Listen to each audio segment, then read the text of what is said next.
Kenshin, sit down. Sit down, sit down. Sab, you listen.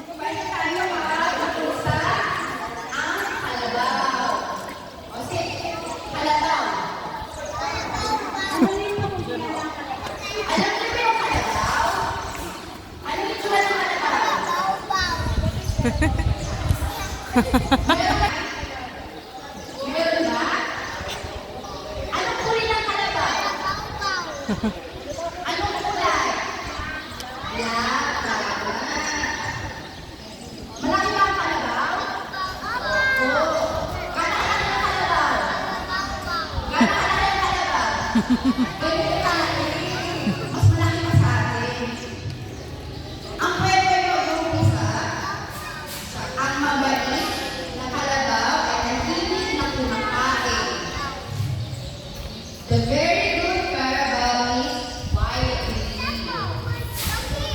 Ano nakikita niyo? Hoy, yung taghawak ng mic.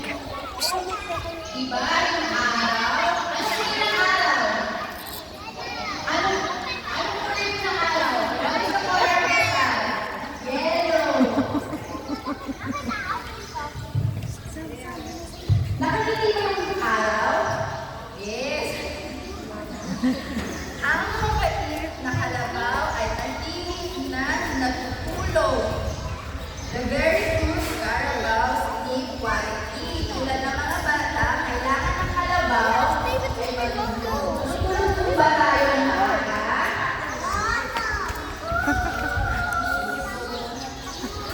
Ang mabait na kalabaw ay malinis.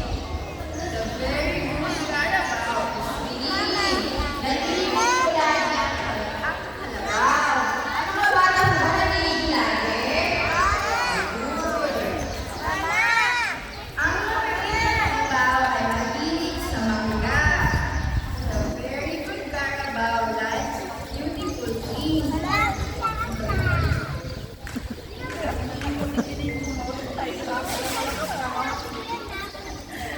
Ang mabait na kalabaw ay maraming kaibigan.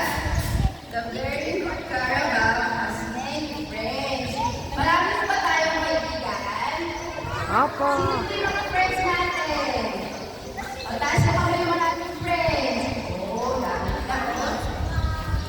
Ang kaibigan niya, pati aso at pusa.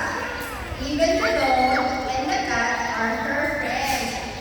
Anong tunog ng aso? Dog. Tunog ng pusa?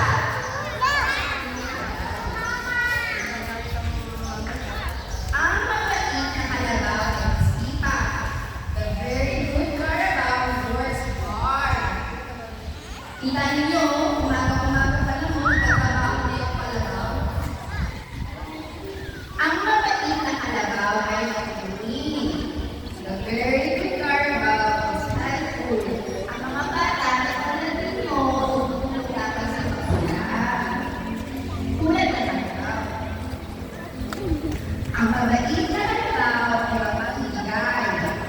The very good Carabao is generous. Mapagbigay ba tayo? Opo.